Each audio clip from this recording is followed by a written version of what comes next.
दोस्तों नमस्कार। दोस्तों जनरल स्टडीज़ के प्रीवियस ईयर क्वेश्चंस के 50 एमसीक्यूज कराने जा रहे हैं हम। और ये हमारा चौथा वीडियो है यूपी पुलिस 2026 का जो एग्ज़ाम आने वाला है उसकी सीरीज़ में।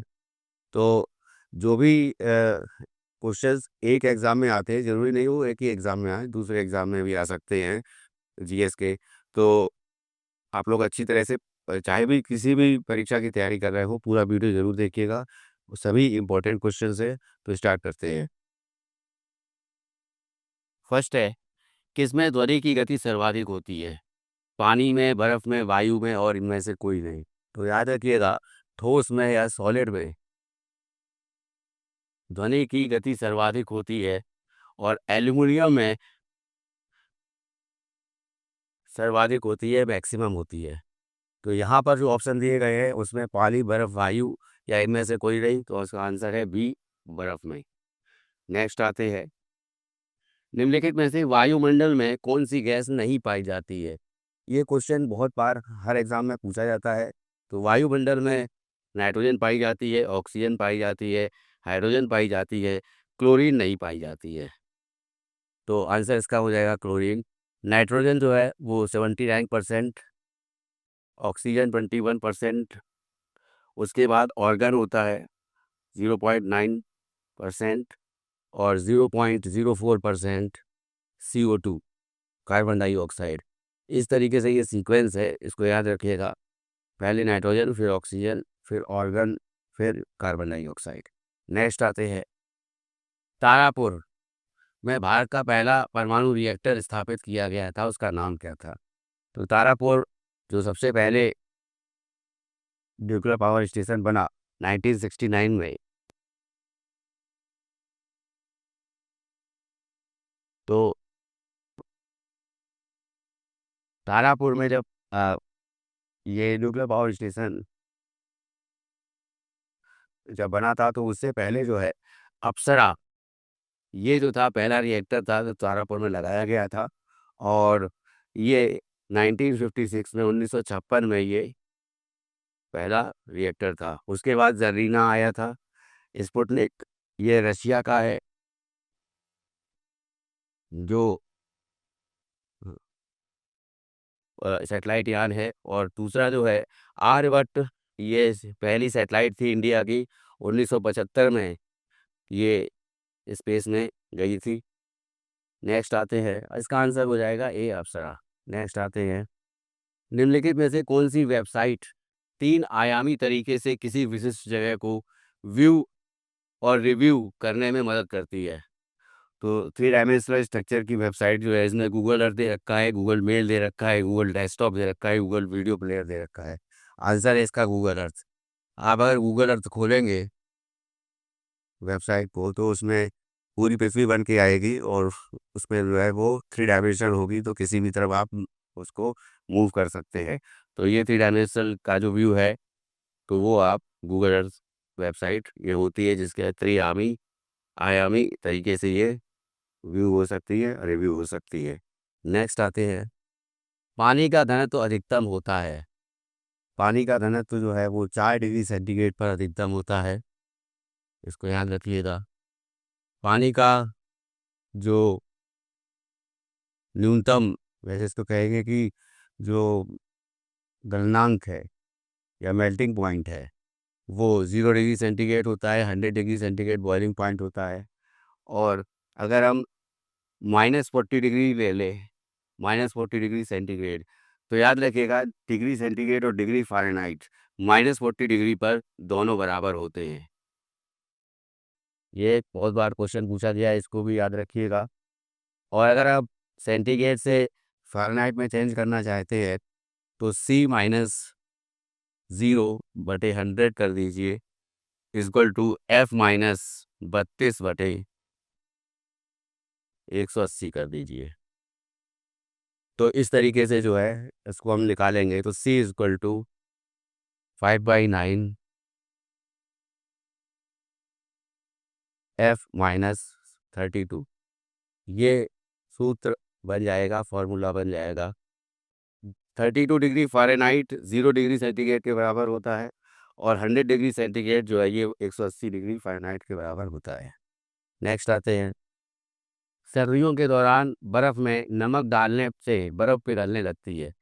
अब इसमें क्या होता है कि बर्फ़ जब पिघलती है तो उसका कारण होता है कि बर्फ़ की सतह पर पानी का हिमांक बिंदु जो है वो बढ़ जाता है। तो जो भी मेल्टिंग पॉइंट है वो इंक्रीज़ कर जाता है, इसी कारण जो है बर्फ़ जो है वो पिघलने से जो उसके ऊपर जब नमक डाल दिया जाता है तो वो पिघलती नहीं है। तो ए आंसर इसका सही हो जाएगा। नेक्स्ट आते हैं, निष्कर्षण बोतल बनाने में इस्तेमाल होने वाला पॉलीमर क्या है? निष्कर्षण बोतल बनाने में जो पॉलीमर यूज़ होता है तो हम लोग जानते हैं कि यहाँ पे पॉलीथीन होता है। तो ज़्यादा घनत्व वाला पॉलीथीन, डी वाला आंसर इसमें सही हो जाएगा। जिसकी डेंसिटी ज़्यादा होती है वो पॉलीथीन यूज़ करते हैं। नेक्स्ट आते हैं, 17वीं सदी के दौरान इब्राहिम आदिल शाह द्वितीय द्वारा लिखी गई कौन सी निम्नलिखित पुस्तक हिंदू देवताओं और मुस्लिम सूफियों के गुणगान से संबंधित है? ये बहुत इंपॉर्टेंट क्वेश्चन है, इसको याद रखिएगा। गुणगान का संग्रह करती है, गानों का संग्रहण करती है। तो ये पुस्तक है किताब ए नौरस। ये इब्राहिम आदिल शाह द्वारा लिखी गई, गीत गोविंद जयदेव द्वारा लिखी गई। उस और ये जो थे, बंगाल में सेन वंश था और सेन वंश में लक्ष्मण सेन हुए हैं राजा। तो वहाँ पर जो है वो जयदेव जो थे वो लक्ष्मण सेन के शासनकाल में थे। बादशाहनामा अब्दुल हामिद लाहौरी द्वारा लिखी गई है। मुंतखब उल तवारिक ये अब्दुल कादिर बदायूंनी द्वारा लिखी गई। तो ये अब्दुल हामिद लाहौरी और ये अब्दुल कादिर बदायूंनी के द्वारा लिखी गई है, इसको भी याद रखिएगा। नेक्स्ट आते हैं, जब किसी पदार्थ का तापक्रम टेम्परेचर बढ़ता है तब उसके अणुओं के माध्य गतिज ऊर्जा के मान पर क्या प्रभाव पड़ता है? तो जैसे जैसे टेम्परेचर बढ़ता है वैसे वैसे जो है गतिज ऊर्जा भी बढ़ती है। तो आंसर हो जाएगा ए वाला। नेक्स्ट आते हैं, नेक्स्ट है, मुगल काल में भूमि की माप की प्रथा निम्न में से किस शासक ने शुरू की थी?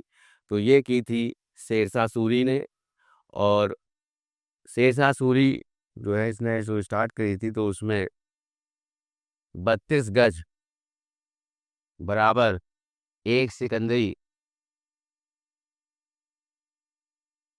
के बराबर होता था। तो इसको जो है इसमें स्टार्ट किया था भूमि की माप को। और ये हम लोग को पता है कि शेरशाह सूरी जो है ये अफ़गान होता है। और जब हुमायूं जो कि दिल्ली की गद्दी पर बैठा होता है तो उस टाइम पे ये दिल्ली पर आक्रमण करता है। और हुमायूं जो है, हुमायूं ये बाबर का पुत्र होता है और ये हार जाता है। तो युद्ध होता है चौसा का युद्ध पहला, जो 1539 में होता है। और दूसरा जो है बिलग्राम का युद्ध या कहेंगे कन्नौज का युद्ध होता है।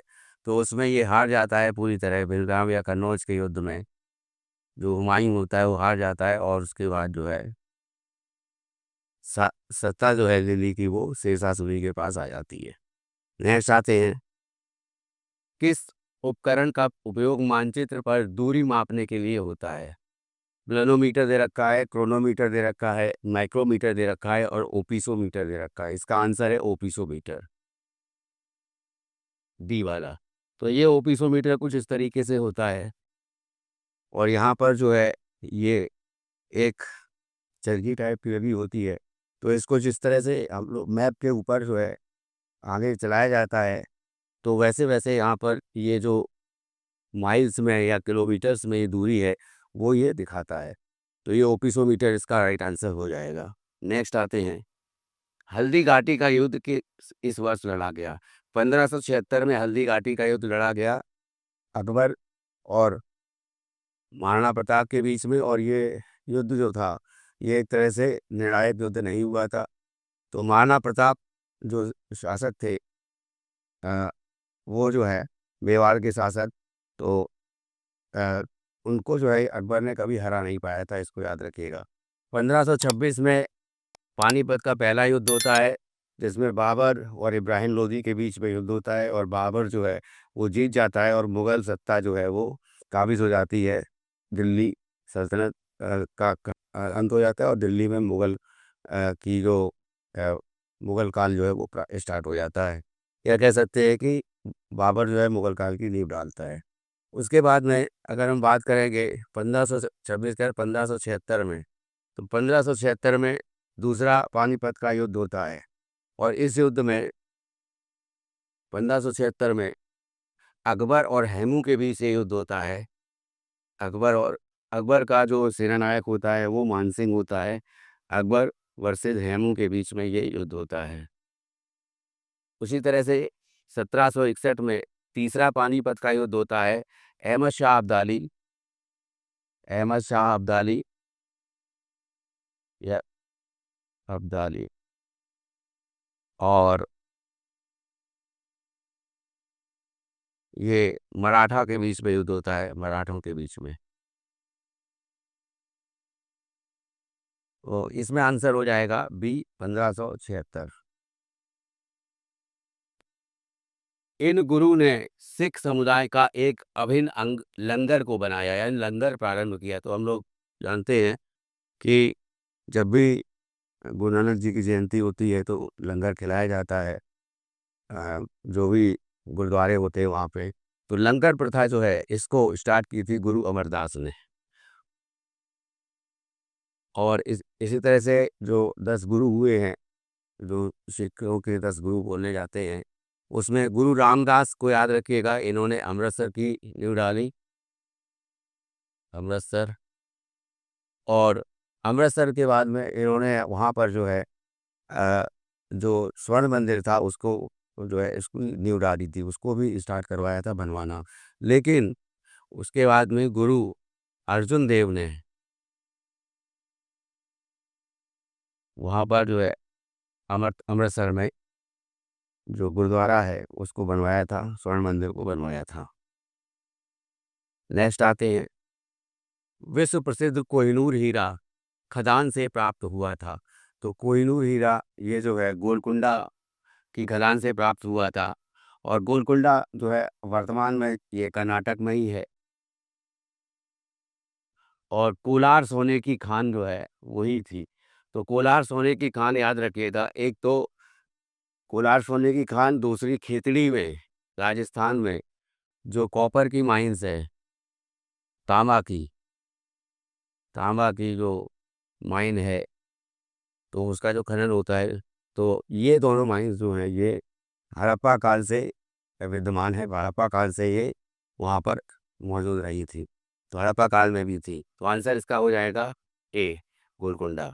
नेक्स्ट आते हैं, भारतीय इतिहास में कौन सी घटना 1526 में घटित हुई। तो हम लोग को पता है कि पानीपत का पहला युद्ध जो है ये 1526 में हुआ था। बी वाला ऑप्शन सही हो जाएगा। नेक्स्ट आते हैं, किस तुर्की सुल्तान द्वारा खून और लौह की नीति, रक्त और लौह की नीति अपनाई गई थी। रक्त और लौह की नीति ये गयासुद्दीन बलबन द्वारा अपनाई गई थी। अफरासियाब वंशज का था, ये याद रखिएगा, अफरासियाब वंशज। और ये जो है इल्तुतमिश के बाद में ये शासक बनता है बलबन। और महमूद गजनवी ये 17 बार आक्रमण करता है भारत पर। तब उसके बाद जो है महमूद गजनवी जो है सोमनाथ के मंदिर से जो है मंदिर तोड़ता है और बहुत सा जो वहाँ पर जो भी सोना होता है या संपत्ति होती है उसको लूटता है। अलाउद्दीन खिलजी सल्तनत काल में जो बलबन गयासुद्दीन बलबन के बाद खिलजी का काल आता है, खिलजी वंश जो है वो प्रारंभ होता है। अलाउद्दीन खिलजी जो है वो बाजार व्यवस्था को, जो उसकी बाजार व्यवस्था है वो प्रचलित रही और उसको वो सेटअप करता है, उसको वो स्थापित करता है। और अलाउद्दीन खिलजी ने एक, माफ़ कीजिएगा, एक जो नया विवाद चलाया था, तो वो था दीवान ए मुस्त खराज, मुस्त खराज। और खराज जो है ये लिया जाता था भू राजस्व के रूप में। तो 4 जो कर थे वो लिए जाते थे। जजिया, ज़कात, खराज और खुम्स। खुम्स जो था वो लूट का धन था। तो नेक्स्ट आते हैं इल्तुतमिश के बारे में। आप जानते हैं एकता प्रणाली प्रारंभ की और एकता प्रणाली प्रणाली को प्रारंभ किया था, और जो कुतुबुद्दीन ऐबक है उसके बाद में उसका ये दमान था इल्तुतमिश, जो कि शासक बना था। और टंका और जीतल दो प्रकार के सिक्के जो हैं वो इल्तुतमिश ने जो चलवाए थे। नेक्स्ट आते हैं गायत्री मंत्र का वर्णन मिलता है। गायत्री मंत्र का वर्णन ऋग्वेद के तीसरे मंडल में मिलता है, जिसकी जो लिखा है, जिसकी जो वो विश्वामित्र ने उसको लिखा है। तो ऋग्वेद, इसमें डी वाला ऑप्शन जो है वो सही हो जाएगा। चारों वेदों में ऋग्वेद, यजुर्वेद, सामवेद, इसको वेदत्रयी कहा जाता है। पुराने वेद से वेदत्रयी कहा जाता है। और अथर्ववेद को बाद में इसमें आता है, ये अथर्ववेद। इसमें क्वेश्चन ये भी पूछा जाता है कौन सा जो वेद है वो म्यूजिक से रिलेटेड है, संगीत की शिक्षा दी गई है, तो वो सामवेद में है। ऋग्वेद में ऋचाएं या कह सकते हैं सूक्त जो है वो होते हैं, और मंत्रों का उच्चारण जो है ये पाठ किया जाता है। यजुर्वेद में कर्म कांड या पूजा पाठ इसके बारे में बताया गया है। और अथर्ववेद, सामवेद हो गया। अथर्ववेद में जो है जादू टोना और आयुर्वेद, योग की शिक्षा, ये सभी जो है अथर्ववेद में दी गई है। नेक्स्ट आते हैं निम्नलिखित में से भारतीय नेपोलियन किसे माना जाता है। तो पिछले जो क्वेश्चंस मैंने सॉल्व कराए हैं, पिछले एग्ज़ाम्स जो भी जैसे टेट का एग्ज़ाम है या फिर पीसीएस का एग्ज़ाम के लिए भी जो भी क्वेश्चंस हमने सॉल्व कराए हैं, एग्ज़ाम में आए हुए हैं ये क्वेश्चन। तो भारतीय नेपोलियन भी ये आया है क्वेश्चन। नेपोलियन ऑफ इंडिया किसे कहा जाता है, ये समुद्रगुप्त को कहा जाता है।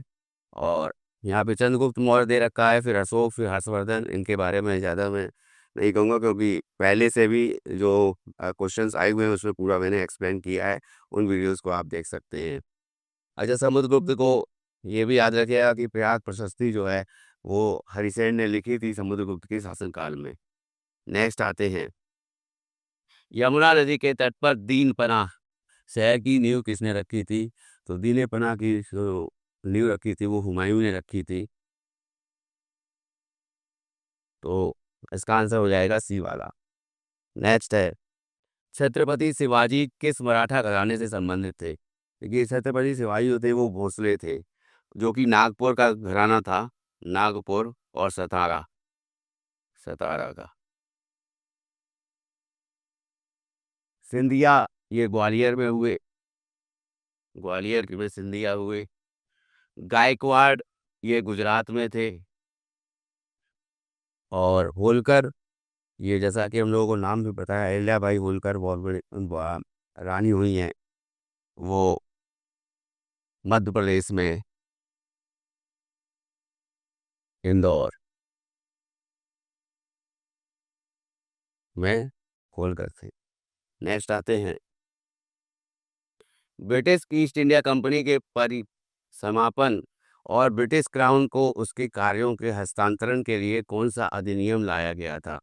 तो 1857 की क्रांति के बाद में 1858 का चार्टर एक्ट लाया गया, और जिसमें जो है ईस्ट इंडिया कंपनी की जो शक्ति थी उसको ख़त्म कर दिया गया। ईस्ट इंडिया कंपनी जो है भारत जो है उपनिवेश था भारत उसका, तो ईस्ट इंडिया कंपनी को ख़त्म करके ब्रिटिश क्राउन के अंतर्गत पूरा का पूरा जो है जो भारत जो है वो अ, भारत में जहाँ कहीं भी जो इंग्लैंड की या कह सकते हैं ईस्ट इंडिया कंपनी की सत्ता थी, वहाँ पर ब्रिटिश शासन जो है वो काबिज हो गया था।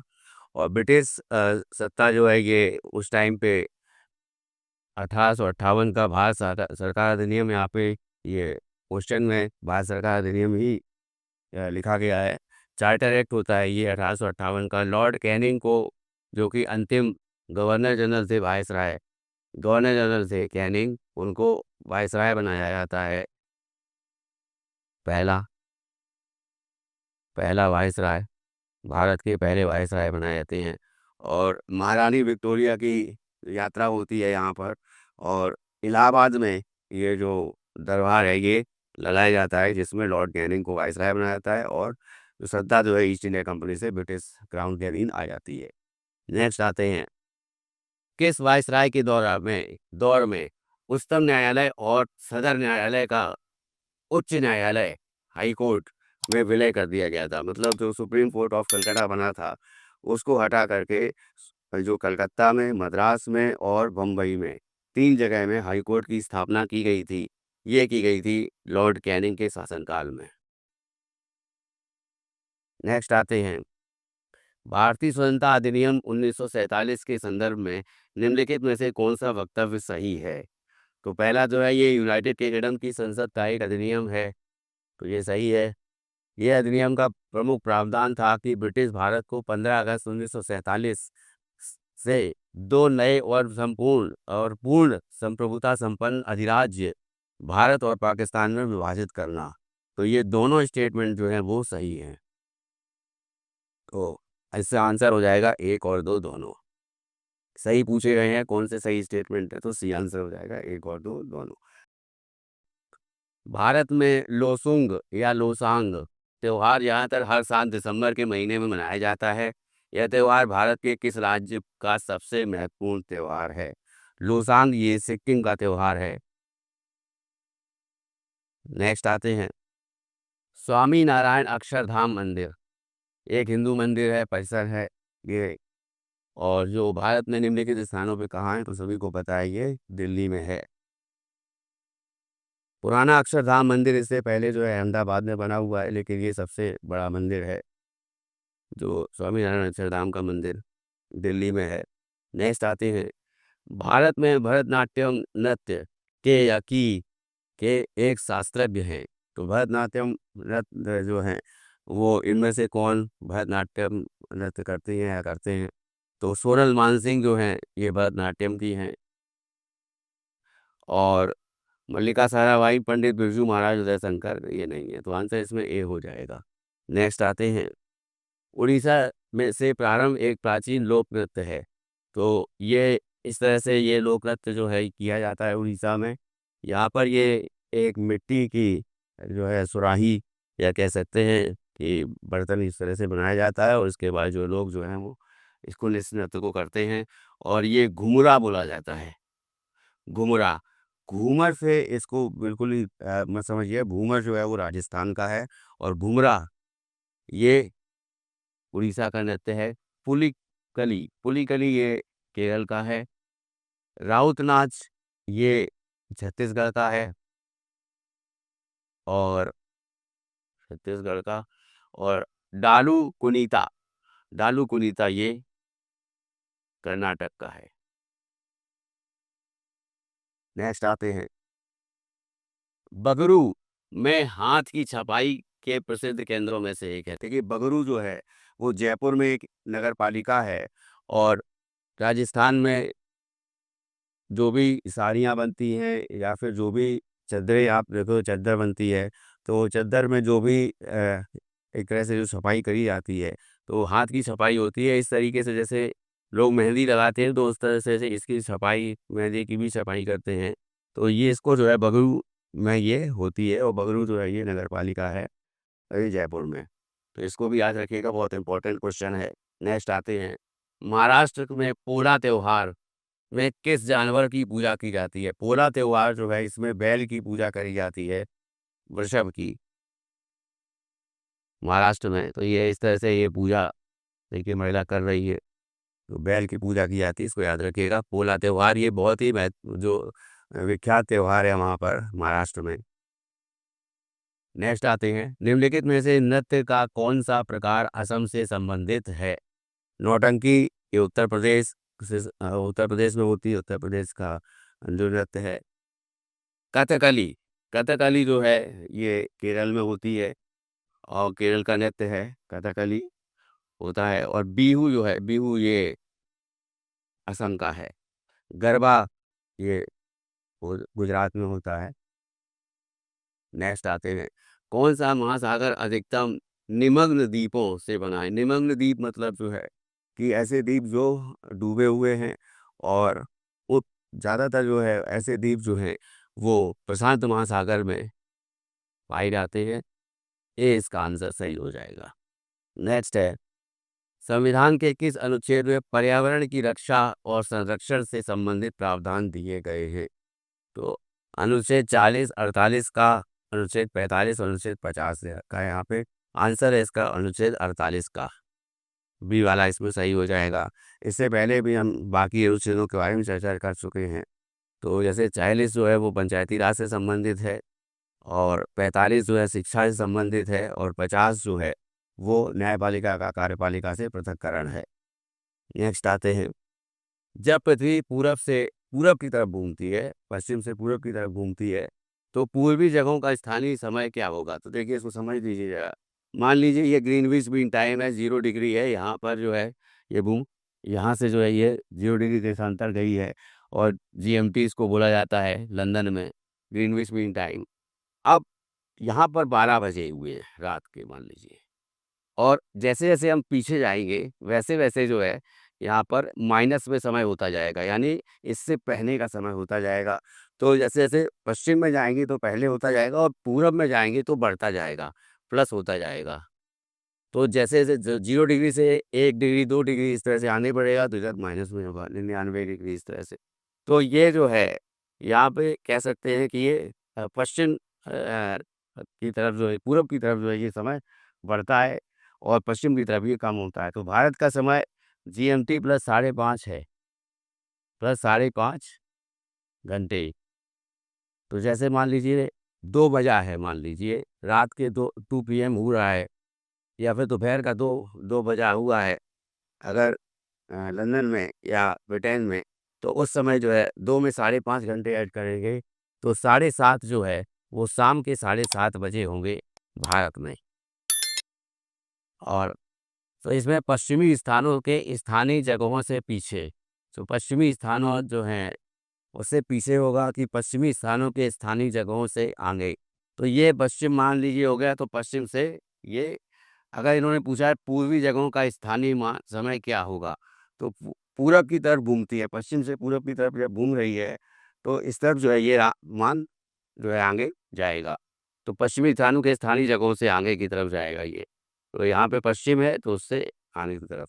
लेकिन यहाँ पर जो है अगर हम पश्चिम लें और उससे पीछे की तरफ, इन्होंने बोला है कि पश्चिमी स्थानों के स्थानीय जगहों से पीछे की तरफ, तो पूरब से पश्चिम से पूरब की ओर घूम रही है, तो पूरब की तरफ जाएंगे तो बढ़ेगा, और पश्चिम की तरफ जाएंगे तो घटेगा।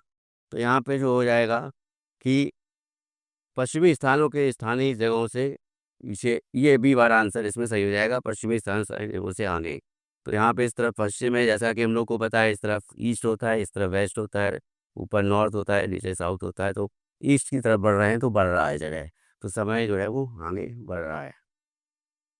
नेक्स्ट आते हैं, निम्नलिखित में से कौन सा देश संयुक्त राष्ट्र सुरक्षा परिषद के स्थायी सदस्य हैं? तो संयुक्त राष्ट्र की स्थापना जो है वो 1945 में हुई थी, और उस समय जो है 5 सदस्य जो हैं, P5 उनको कहा जाता है, P5+1, ये जो है ये परमानेंट मेंबर बोले जाते हैं। और उसके बाद जो 10 सदस्य होते हैं वो अस्थायी होते हैं, टेम्परेरी सदस्य होते हैं, अस्थायी होते हैं। तो जो परमानेंट मेंबर हैं उनमें कौन कौन से जो देश हैं वो आते हैं, तो अमेरिका आता है, यूके आता है, फ्रांस आता है, जर्मनी भी आता है, लेकिन ये P5 में नहीं, जर्मनी +1 में, ये +1 वाला जो है ये जर्मनी है। तो ए में दे रखा है जापान, तो ये तो होगा नहीं। बी में दे रखा है अमेरिका, रूस, यूके, फ्रांस, ये चारों हैं लेकिन इटली नहीं है। फिर अमेरिका, फ्रांस, रूस, जापान, चीन, ये भी नहीं है। अमेरिका, रूस, यूके, फ्रांस, चीन, ये 5 जो हैं P5 हैं, और +1 में एक जर्मनी है। तो ये जो है ये पूर्णकालिक सदस्य हैं सुरक्षा परिषद के। नेक्स्ट आते हैं, निम्न में से किस भारतीय पर्वत को ब्लू माउंटेन कहा जाता है? मोस्ट इंपॉर्टेंट है, इसको नीलगिरी मत समझिएगा। साउथ इंडिया में जो नीलगिरी पर्वत श्रेणी है वो उसको ब्लू माउंटेन नहीं कहा जाता है। ब्लू माउंटेन जो है ये मिजोरम में पड़ता है, मिजोरम में। और ये ब्लू माउंटेन जो है इसको फोंगकुई के नाम से जाना जाता है। तो इसको याद रखिएगा, मोस्ट इंपॉर्टेंट क्वेश्चन है ये। नेक्स्ट आते हैं, सूची 1 को सूची 2 से सुमेलित कीजिए। एक तरफ देश दे रखे हैं, दूसरी तरफ उनकी राजधानी दे रखी है। तो साइप्रस की राजधानी निकोसिया है, जिम्बाब्वे की राजधानी हरारे है, ऑस्ट्रिया की राजधानी वियना है और बुल्गारिया की राजधानी सोफिया है। तो 3-4-1-2, तो 3-4-1-2 जो है, ये ये वाला सी वाला ऑप्शन जो है वो सही हो जाएगा। नेक्स्ट आते हैं। नेक्स्ट है जारावा किस क्षेत्र की आदिवासियों का एक जाति है। तो इसको याद रखिएगा कि जनजातियां जो है बहुत पूछी जाती हैं। हालांकि जो यूपी पुलिस का पेपर है उसमें ये सिंगल करके आई है जारवा जनजाति, तो अंडमान निकोबार में है ये। तो ओंग, जारवा, जराना, सेंटलीज, ये सभी अंडमान निकोबार की जनजातियां हैं। ऐसे ही और भी जगहों की जो जनजातियां हैं, तो जैसे चेचू है वो आंध्र प्रदेश में है, या फिर रियांग है, तो रियांग जो है वो त्रिपुरा में है। ऐसे नागा है जो नागालैंड में है, मीज़ो है मिज़ोरम में है, उसके साथ लोसाई है वो लोसाई असम में है, सांसी जो है वो पंजाब में है। इसी तरह से और भी जनजातियां हैं, जैसे केरल में जो है वो नायर है। तो इस जनजातियों के जो पूरी टेबल है, या और जो कह सकते हैं कि जो पीडीएफ बुकलेट है वो आपको मिल जाएगी। अ, और उसको हम जो भी बुकलेट या फिर जो भी क्वेश्चन पेपर या जो भी नोट्स प्रोवाइड करते हैं, वो व्हाट्सएप पे आप हमारे व्हाट्सएप का जो ग्रुप है उससे जुड़ जाएंगे और आपको उससे बहुत मदद मिलेगी आपकी तैयारी में, जीएस की तैयारी में और भी सब्जेक्ट की तैयारी में भी आपको उससे मदद मिलेगी। व्हाट्सएप ग्रुप का लिंक जो है और सभी सोशल मीडिया के जितने ही प्लेटफॉर्म है, इंस्टाग्राम है, फेसबुक है, तो उनका सबका लिंक जो है वो डिस्क्रिप्शन में दे रखा है, आप जरूर जुड़ें। आगे आते हैं। उत्तर प्रदेश का चरकुला क्या है। चरकुला नृत्य है जो वो ब्रजभूमि में किया जाता है। तो बुंदेलखंड, अवध, लखनऊ तीनों दे रखा है, ये तो है नहीं। ब्रज क्षेत्र का पारंपरिक लोक नृत्य है चरकुला। तो ये भी पूछा जाता है कौन कौन से नृत्य जो हैं वो कहाँ पर हैं, किस क्षेत्र में है उत्तर प्रदेश के। तो इसके भी नोट्स जो हैं वो सभी आप नोट्स जो हैं, ये व्हाट्सएप का जो हमारा ग्रुप है इसको ज़रूर आप ज्वाइन करिए। आपको इससे जो है बहुत ज़्यादा इसका फ़ायदा मिलेगा। और इसका लिंक जो है डिस्क्रिप्शन में भी रखा है, और हमारी जो वेबसाइट है aurastudy.in, aurastudy.in, वहाँ पर भी व्हाट्सएप का लिंक दे रखा है। जैसे ही आप व्हाट्सएप पे क्लिक करेंगे हमारे ग्रुप से जुड़ जाएंगे। नेक्स्ट आते हैं। उत्तर प्रदेश में आयोजित काम्पिल महोत्सव, काम्पिल मेला किस समुदाय से जुड़ा है। तो काम्पिल मेला जो है ये फरीदाबाद में लगता है और वहाँ पे हिंदू और जैन दोनों ही समुदाय से ये जुड़ा हुआ है। तो ए इसका आंसर हो जाएगा जैन। उसके बाद में कब संयुक्त प्रांत का नाम बदलकर उत्तर प्रदेश किया गया था। तो 24 जनवरी को उत्तर प्रदेश दिवस मनाया जाता है और 24 जनवरी को 1950 को संयुक्त प्रांत का नाम उत्तर प्रदेश कर दिया गया था। तो आंसर हो जाएगा इसमें बी वाला, 24 जनवरी 1950। नेक्स्ट आते हैं।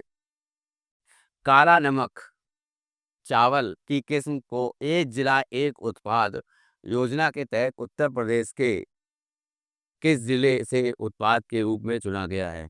काला नमक चावल जो है ये सिद्धार्थ नगर में होता है। वहाँ का ये प्रसिद्ध चावल है, चावल की वैरायटी है। तो याद रखिएगा इसको, सिद्धार्थ नगर। तो एक जिला एक उत्पाद, ये भी जो है ये नोट सारे जो है आपको मिल जाएंगे। नेक्स्ट आते हैं। सूफी कवि अमीर खुसरो का जन्म उत्तर प्रदेश के किस जिले में हुआ था। तो यहाँ पे डैश डैश है, फिर इन द ब्लैंक्स है। तो ये एटा में इनका जन्म हुआ था और एटा में एक जगह है और जहाँ पर इनका जन्म हुआ था, और पटियाली वो नाम है, पटियाली।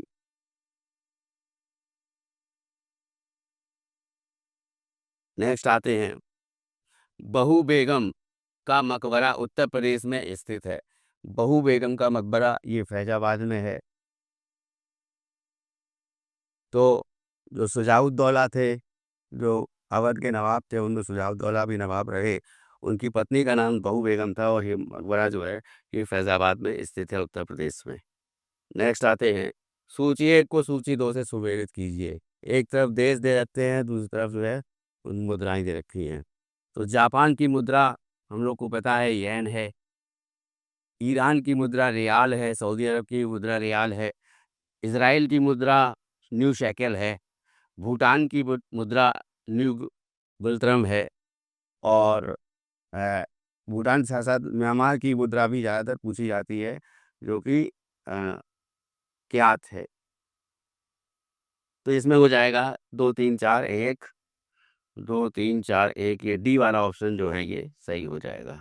नेक्स्ट आते हैं, निम्नलिखित में से कौन एक सही सुमेलित नहीं है? तो पेरिस सीन नदी के किनारे बसा है, सही है। लंदन थेम्स नदी के किनारे बसा है, ये भी सही है। रोम टाइबर नदी के किनारे बसा है, पो नदी के किनारे नहीं बसा है, टाइबर नदी के किनारे बसा है। और याद रखिएगा, इटली की गंगा, तो रोम जो है इटली की राजधानी है, तो इटली की गंगा जो है वो पो नदी को बोला जाता है, इटली की गंगा। ये भी क्वेश्चन जो है पूछा जाता है, इटली की गंगा किसे कौन सी नदी है? न्यूयॉर्क ये हडसन नदी के किनारे बसा है, ये भी सही है। वाशिंगटन डीसी ये पोतोमैक नदी के किनारे बसा है, इसको भी याद रखिएगा। नेक्स्ट आते हैं, भारत में किस पंचवर्षीय योजना का विषय सामाजिक न्याय था? तो पिछला वीडियो जो है हमने पंचवर्षीय योजनाओं को लेकर के बनाया है पूरा, उसमें पहली पंचवर्षीय योजना से लेकर के 12वीं पंचवर्षीय योजना के बारे में पूरा डिटेल से वीडियो बना है, उसको आप ज़रूर देख लीजिएगा। उसका लिंक भी डिस्क्रिप्शन में दे दिया है। और ये जो है सामाजिक न्याय, ये 9वीं पंचवर्षीय योजना में सामाजिक न्याय को थीम बनाया गया था, या इसका विषय जो था सामाजिक न्याय था। तो ये जो टोटल 50 क्वेश्चंस है, इनको हमने देखा, और एक क्वेश्चन और हम एक्स्ट्रा इसमें कर दे रहे हैं कि निम्नलिखित में से किसका वेतन भारत की संचित निधि से नहीं दिया जाता है? देखिए, उपराष्ट्रपति का वेतन भारत की संचित निधि से दिया जाता है। लोकसभा अध्यक्ष और उपाध्यक्ष का वेतन भी भारत की संचित निधि से दिया जाता है। लेकिन उच्च न्यायालय के न्यायाधीश का जो वेतन है, वो राज्य की संचित निधि से दिया जाता है, क्योंकि ये राज्य में पोस्टेड होता है। तो राज्य की संचित निधि जो है, उससे निधि उससे जो है ये दिया जाता है। और कंसोलिडेटेड फंड ऑफ स्टेट। और दूसरा जो है कि जब जो है उच्च न्यायालय के न्यायाधीश जो हैं, जब वो रिटायर हो जाते हैं, तो उसके बाद में उनको जो है जो पेंशन मिलती है, वो भारत की संचित निधि से मिलती है। तो इसको ज़रूर याद रखिएगा। तो आज की वीडियो में मैंने जो ये 50 क्वेश्चन कराए हैं, और तो इनको अच्छी तरह से आप लोग याद रखिएगा। नेक्स्ट वीडियो में नेक्स्ट 50 क्वेश्चंस जो हैं वो कराएँगे। और कोई भी जो पेपर है, जैसे मान लीजिए पुलिस का पेपर है, यूपी पुलिस का, या फिर कोई और दूसरा यूपी टेट का पेपर है, या कोई भी पेपर है, तो क्वेश्चंस जो है ज़रूरी नहीं है कि एक एग्ज़ाम के अलग होते हैं, दूसरे एग्ज़ाम के अलग होते हैं। तो क्वेश्चंस जो हैं वो किसी एग्ज़ाम में एक में आए हुए दूसरे एग्ज़ाम में आ सकते हैं।